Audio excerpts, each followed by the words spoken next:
ittaqullah wa qulu qawlan sadida yuslih lakum a'malakum wa yaghfir lakum dhunubakum wa may yuti'illah wa rasulahu faqad fawzan 'azima. Wa qala Rasulullah sallallahu alaihi wasallam, man shalla alayya salatan sallallahu alaihi bi asran. Wa qala Rasulullah aidan, inna awlan nasi bi yaumil qiyamah aksaruhum alayya salatan. Sadaqallahul azim wa sadaqa rasuluhun nabiyil karim wa nahnu ala dhalika minasyahidin wasyakirin walhamdulillahi rabbil alamin. Ibu-ibu yang dirahmati Allah Subhanahu wa taala, segenap kita dalam wirid Yasin Majlis Taklim Ar-Rahmah di Kelurahan Pantai Burung, Kecamatan Tanjung Balai Selatan, tepatnya di Jalan Turang Patimura ini. Marilah senantiasa kita memuja sekaligus bersyukur kepada Allah Subhanahu wa taala di atas segala nikmat yang telah diberikannya kepada kita.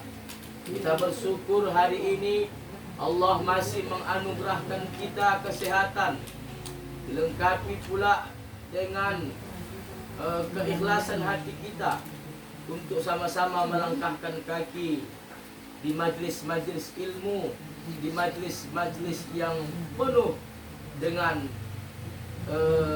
beribadah kepada Allah Subhanahu wa taala. Seterusnya mari ibu kami yang dirahmati Allah, salawat dan salam kita perbanyak kepada ruh junjungan kita Nabi Muhammad Rasulullah sallallahu alaihi wasallam. Kenapa kita bersolawat kepada Rasulullah? Tak lain tak bukan adalah berkah beliaulah kita hari ini umatnya yang hidup di akhir zaman bisa membedakan mana yang halal mana yang haram. Beliau telah membawa kita, mengeluarkan kita, menyelamatkan kita dari alam yang penuh kekufuran dan kekafiran kepada alam yang penuh dengan ketauhidan, keimanan kepada Allah Subhanahu wa taala. Beliau telah mengeluarkan kita dari perbuatan-perbuatan yang buruk kepada perbuatan yang baik. Oleh karena itu, asbab beliaulah, wasilah beliaulah kita hari ini umatnya bisa hidup dalam penuh keimanan, ketakwaan kepada Allah Subhanahu wa taala. Maka mari Bu, kita balas nikmat Allah mengutus Rasulullah dengan banyak salawat dan salam kepada beliau. Dengan niatan hajatan, mudah-mudahan insya-Allah kita yang hadir pada hari ini, keluarga kita di rumah, wabil khusus sahibul bait di rumah ini adalah daripada umatnya yang mendapatkan syafaatul uzma daripada Rasulullah, di mana yauma la yanfa' malun wala banun illa man atallaha biqalbin salim. Amin ya rabbal alamin. Jadi kalau bicara hari kiamat, huru-hara hari kiamat, semua tak berguna, semua tiada berguna. Maka yang selamat kata Allah adalah yang datang dengan hati yang salim. Nah, ada jamaah saya, begitu saya bilang yauma la yanfa' malun wala banun illa man atallaha biqalbin salim, orang yang selamat nanti datang dari kiamat adalah dengan hati yang salim, dengan qalbun salim. Ada yang tak menjawab amin. Pasti kau tidak dia dapat hati yang selamat di hari kiamat. Saya tanya, kenapa Bu tak mau tadi mengaminkan? Sudah dapat saya salim Ustaz, supaya nama suami si salim ya? Jadi siapa yang tak mengamin sini pasti nama laki si salim. Nah, ibu-ibu yang dirahmati Allah Subhanahu wa taala, seterusnya mari kita bersolawat dan salam kepada Rasulullah sallallahu alaihi wasallam.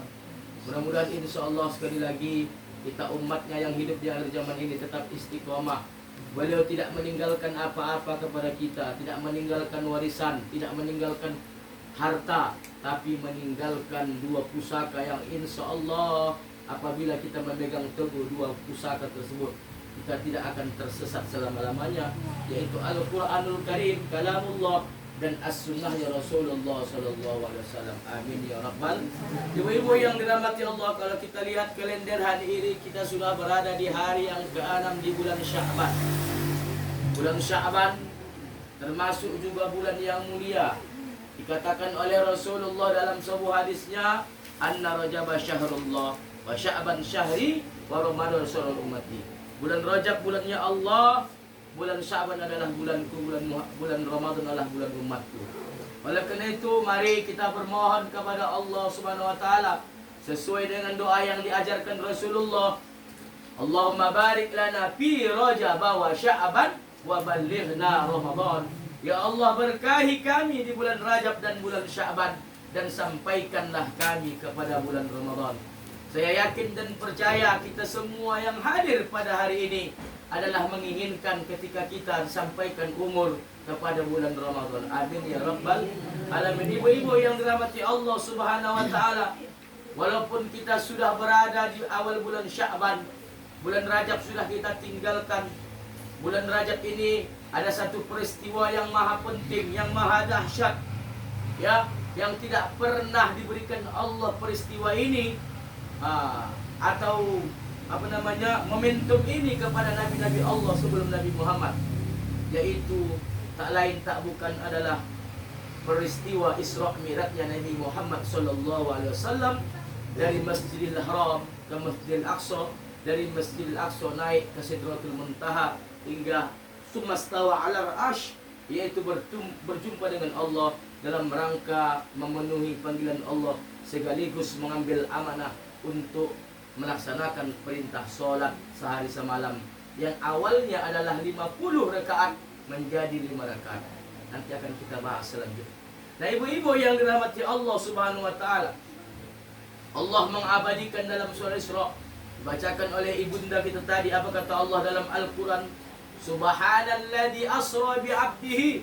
Maha suci Allah. Banyak peristiwa yang penting dalam Al-Quran, tapi Allah tidak pernah mempertaruhkan kesuciannya. Allah tidak pernah bersumpah dengan kesuciannya, karena Allah adalah maha suci. Peristiwa tenggelamnya Fir'aun, selamatnya Nabi Musa, Allah tidak mengatakan subhana di awalnya. Peristiwa matinya Raja Namrud laknatullah alaih, peristiwa wafatnya atau meninggalnya Abu Lahab, Abu Jahal, dan abu-abu yang lain, Allah tidak pernah mengawali dengan subhana.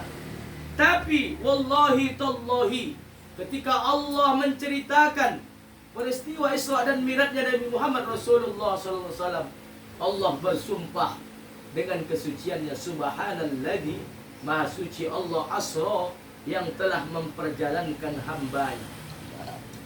Maka peristiwa Isra Mi'raj ini adalah peristiwa yang maha agung, peristiwa yang maha dahsyat, karena Allah sendiri yang maha suci mempertaruhkan kesuciannya untuk membenarkan peristiwa Isra Mi'raj. Kalau kita bicara mata sekarang, kacamata sekarang, kita yakin Rasulullah itu berangkat dari Masjidil Haram ke Masjidil Aqsa PP. Kalau menurut perhitungan waktu, kalau naik unta itu memakan waktu 40 ke 60 hari PP.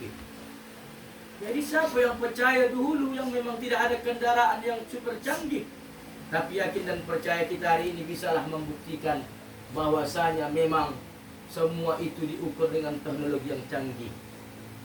Maka kalau ada lagi orang yang tak percaya Mi'raj, na'udzubillah min dzalik. Maka subhanalladzi, maha suci Allah yang telah memperjalankan hambanya. Asra, memperjalankan. Jadi kalau sudah memperjalankan di sini, Bu, Allah yang menanggung semua. Ya, Allah yang mempertanggungjawabkan semuanya. Allah yang mempersiapkan fasilitasnya. Allah yang menyiapkan segala sesuatunya. Kalau asro di sini, berarti Allah lah yang mengundangnya Rasulullah sallallahu alaihi wasallam. Bukan Rasulullah yang mau ketemu. Beda dengan Nabi Musa alaihi wasallam. Dia ingin berjumpa dengan zat Allah, tetapi apa yang terjadi? Nabi Musa pangsan 7 hari 7 malam. Tapi untuk Nabi Muhammad sallallahu alaihi wasallam, Allah mengistimewakannya. Allah mengundang sendiri hambanya, kekasihnya Nabi Muhammad sallallahu alaihi wasallam. Bi'abdihi, hambanya. Kita ni sekarang mengaku sebagai hamba Allah, tapi Allah belum tentu bahaya mengaku kita sebagai hamba-Nya. Kenapa? Kita kan, ya Allah ampuni hamba ni. Tapi persyaratan tanggung jawab kita sebagai hamba itu sering sekali kita lalaikan. Jadi Rasulullah sallallahu alaihi wasallam betul-betul benar-benar 101% memang diakui Allah adalah sebagai hamba. Nah, ibu-ibu yang dirahmati Allah Subhanahu wa taala, maka peristiwa Isra Mi'raj yang maha dahsyat. Yang pertama tentunya dalam kajian kita, maka saya buat kitab ini supaya juga ilmu dibawa pulang. Ya, ada dibawa pulang nanti. Apa peristiwa terpenting dalam Isra Mi'raj ini? Terutama dalam perintah Allah ya kepada Rasulullah, perintah solat. Jadi Isra Mi'raj ini sebetulnya adalah memperingati ulang tahun solat, miladnya solat.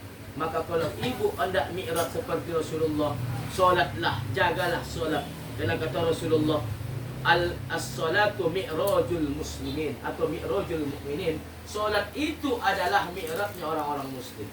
Kita memang tidak akan pernah dimi'rajkan Allah, Bu. Nehis melekete. Tetapi kalau ibu hendak mi'raj seperti Rasulullah SAW, karena makna mi'raj itu adalah naik. Naik ke langit 1, 2, 3, 4, 5, 6, 7 ya. Kemudian naik lagi ke arasy-Nya Allah Subhanahu wa taala, Sidratul Muntaha, baru arasy, bertemu dengan Allah Subhanahu wa taala. Kan mungkin dapat kita alami tersebut. Sedangkan seluruh nabi begitu banyak, tetapi yang terpilih adalah Nabi Muhammad sallallahu alaihi wasallam. Nah, ibu-ibu yang dirahmati Allah Subhanahu wa taala, dalam kitab yang saya baca ini ada sebab mengapa Rasulullah di-Isra Mi'rajkan. Karena segala sesuatunya ada asbab. Yang pertama tentunya yang sering kita dengar adalah Allah ingin menghibur kekasih.